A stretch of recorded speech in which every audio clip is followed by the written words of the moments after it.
Assalamualaikum warahmatullahi wabarakatuh. Saudara-saudara, mahasiswa Fakultas Tarbiyah yang mengambil pendidikan sejarah peradaban Islam. Nah, kita bergabung kembali dengan Pak Badarudin. Pada kesempatan yang berbahagia ini, saya akan sampaikan tentang pengenalan evaluasi. Pengenalan evaluasi.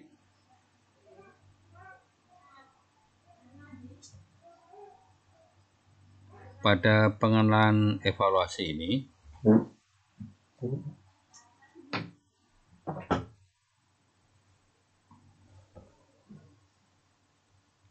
kita melihat dulu pada tujuan pembelajaran.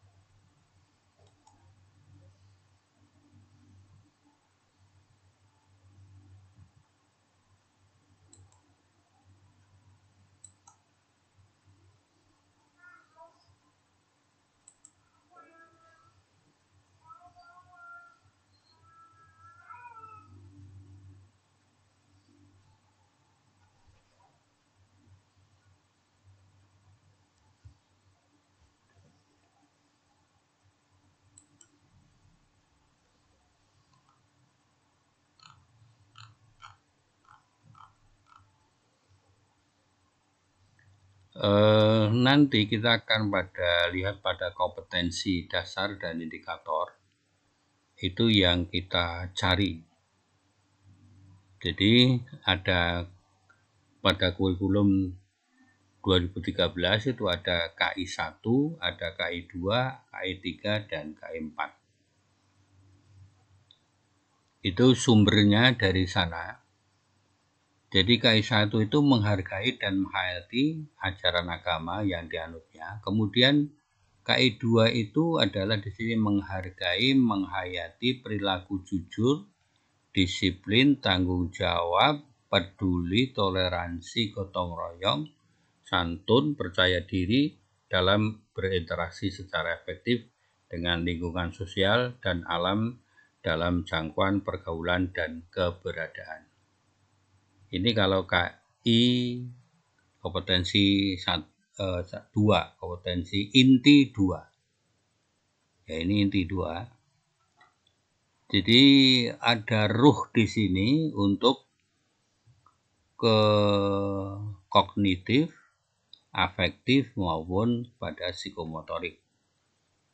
Kemudian ke kompetensi inti 3 itu memahami pengetahuan faktual, konseptual, dan prosedural berdasarkan rasa ingin tahu tentang ilmu pengetahuan, teknologi, seni budaya terkait dengan fenomena dan kejadian yang tampak mata, kasat mata.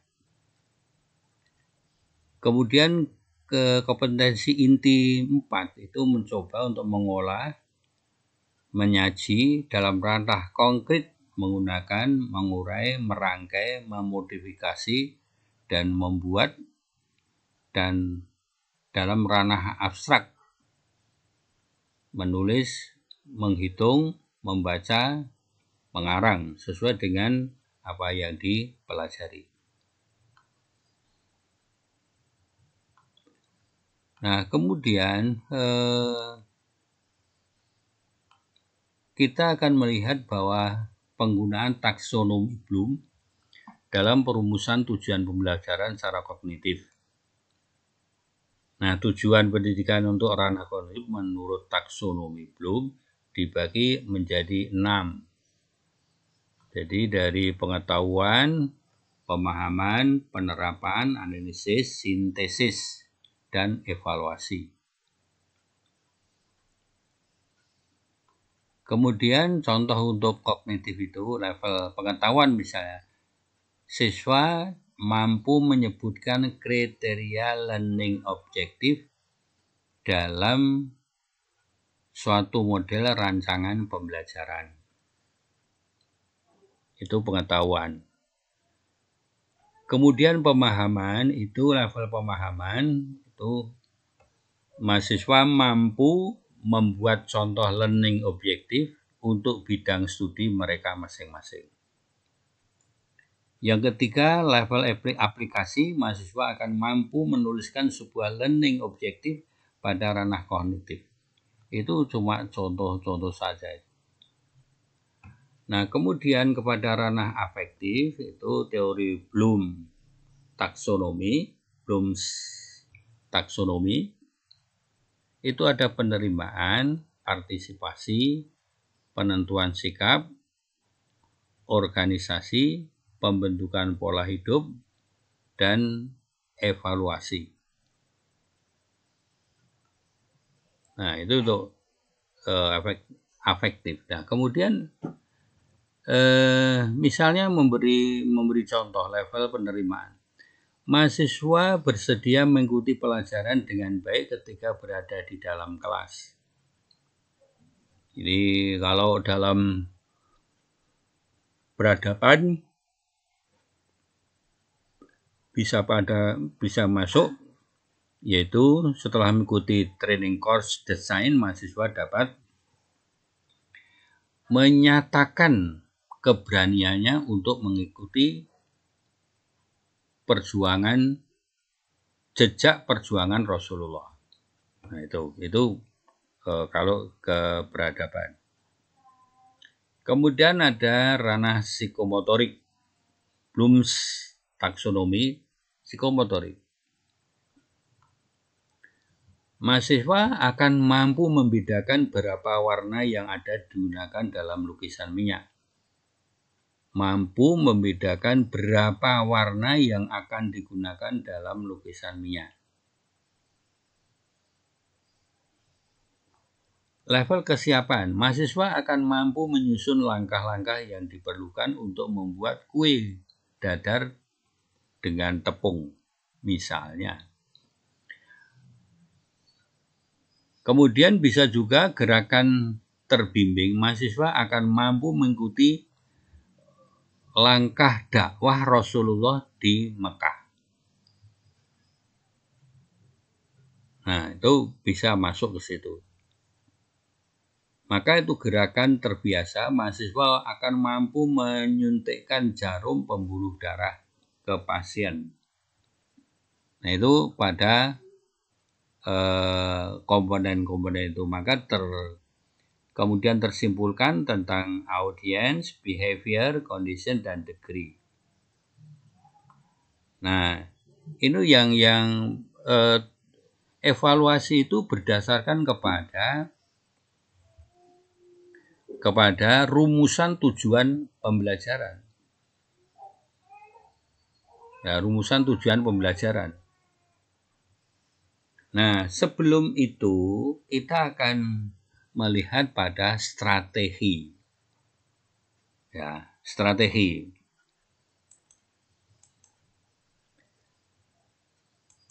Nah, bagaimana strategi itu? Strategi. Ya. Kita lihat nanti ya bagaimana strategi untuk mencapai tujuan pembelajaran itu.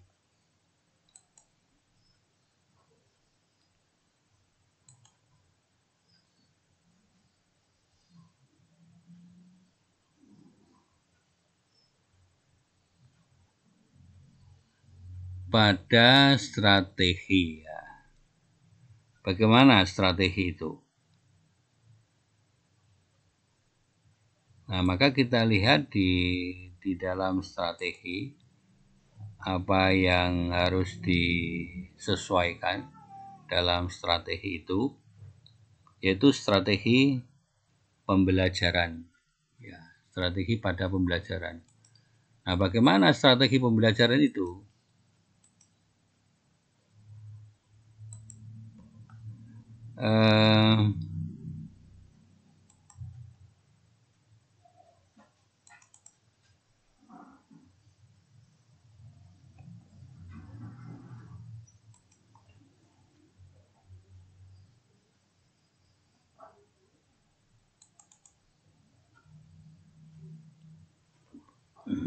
Bentar, saya ngekliknya keliru nih.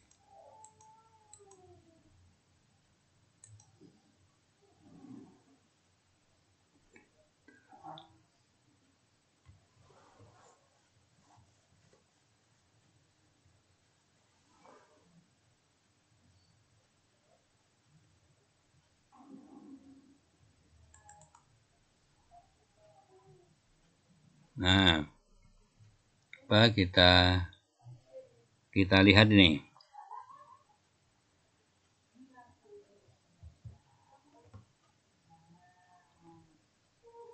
Bagaimana kita memberikan kuliah? Kuliah itu apa? Lecture. Why? Bagaimana? Ada memang menggunakan ceramah. Kalau kita lihat pada ceramah, kelebihannya apa? Baik untuk materi baru. Jadi misalkan Anda masuk kelas ini materi baru, nah itu untuk ceramah. Dapat digunakan untuk kelas besar. Nah, dalam COVID ini ya bisanya adalah digunakan untuk ceramah. Dan maka dalam kelas besar, jadi di Zoom itu kelas besar. Materi yang banyak dapat disampaikan dalam waktu yang singkat. Jadi ini ya ceramah akan memberikan keuntungan materi yang banyak dapat disampaikan dalam waktu yang singkat. Pertanyaannya itu, mampukah siswa atau murid memahami materi dalam waktu yang singkat? Nah, tetapi kalau itu bisa kalau itu bisa dijangkau itu lebih baik. Baik digunakan untuk kognisi tingkat rendah.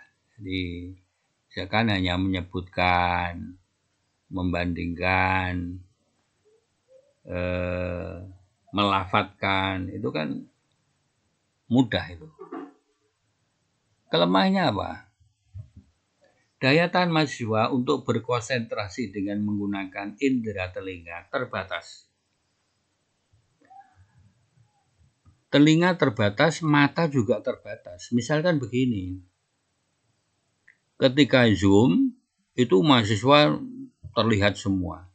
Tetapi setelah beberapa menit, ya 10 menit, itu sudah banyak yang hilang. Nah ini kelemahannya untuk ceramah itu. Ya, itu kelemahannya di situ. Mudah terganggu oleh hal-hal visual. Jadi Anda mengikuti Zoom, kemudian disuruh makan orang tua kamu. Nah, makan itu kan mengganggu konsentrasi dalam pembelajaran di YouTube misalnya.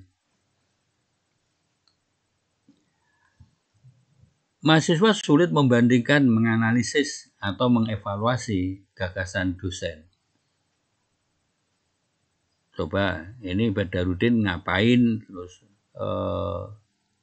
memberikan penjelasan itu ngapain gitu misalnya. Itu kalau dia tidak memahaminya. Kemudian yang keempat, cenderung menyamaratakan mahasiswa. Jadi mana manusia yang tanggap atau manusia yang cerdas, mana manusia yang diparingi lemah.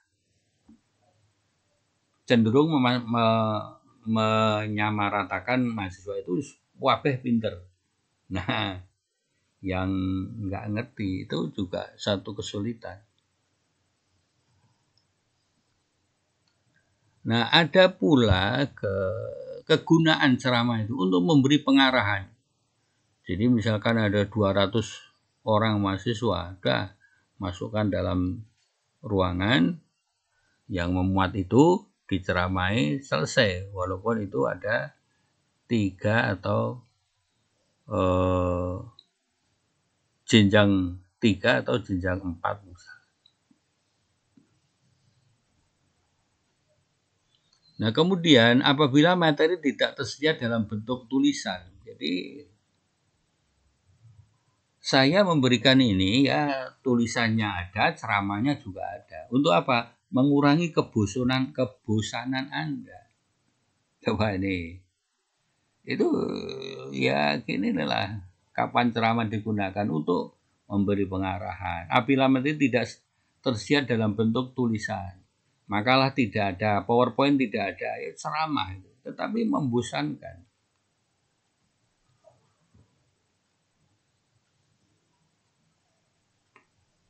Bisa juga teks tidak cocok atau kadaluarsa.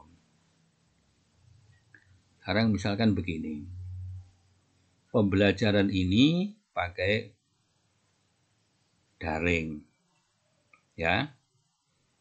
Nah, ketika menggunakan daring itu ya kadang-kadang teksnya tidak cocok dengan atau sudah kadaluarsa. Ya, karena dosen mungkin untuk mempermudah hanya cari di Google, padahal Google kadang tidak ada misalnya. Itu kemudian guru memberikan seenaknya, itu ya kadaluarsa.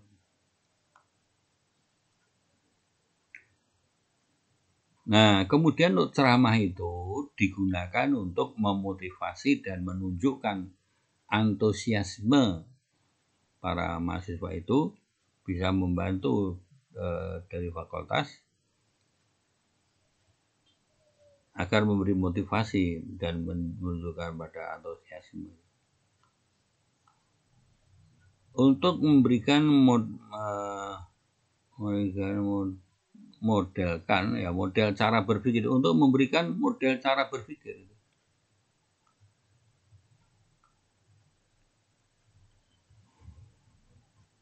Sepuluh saran meningkatkan ceramah. 1. Membangun minat. Jadi bagaimana membangun minat itu? Awali dengan cerita atau gambar. Nah ini bagaimana kita itu memberikan atau peningkatan ceramah itu. Nah kemudian ajukan kasus atau masalah. Apa yang harus didiskusikan. Ajukan pertanyaan-pertanyaan. Jadi ini memberikan daya pikir sendiri bagaimana dia itu dapat meningkatkan ceramahnya. Jadi ceramah sambil pertanyaan-pertanyaan itu bagus. Ya, tetapi jangan menyuruh siswa untuk membaca.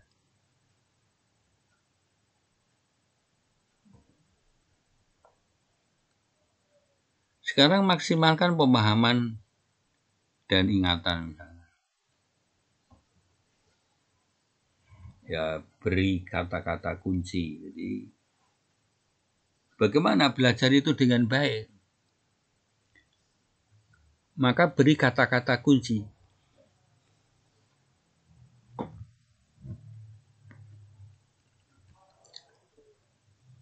Satu hari, satu ayat misalkan, dalam menghafal Al-Quran. Maka dalam 1 tahun akan bisa menghafal 360 ayat.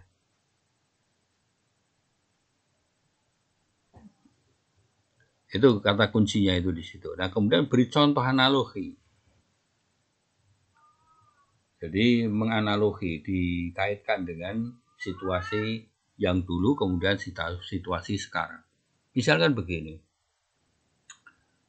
Orang mencuri berat timbangan itu sejak zaman Rasul sampai sekarang masih.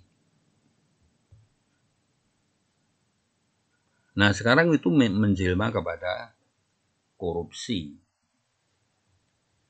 Itu jadi dianalogkan kepada masa lampau, iya. Gunakan dukungan virtual. Jadi gerakan untuk virtual itu ya harus didukung. Dan kalau ini yang membiayai itu adalah diri sendiri, itu sudah ya saya kira juga keberatan untuk membuat kesempatan-kesempatan untuk memaksimalkan pemahaman dan ingatan.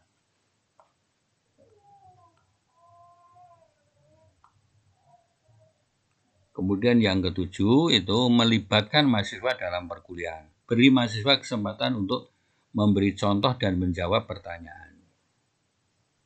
Jadi tidak boleh membuat pertanyaan sendiri kemudian dijawab sendiri, itu jangan.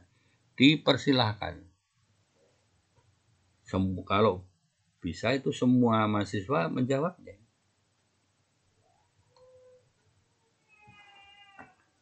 Selingi presentasi dengan selingan singkat. Silahkanlah untuk selingi presentasi dengan selingan singkat itu. Sudah apa-apa saja itu selingi.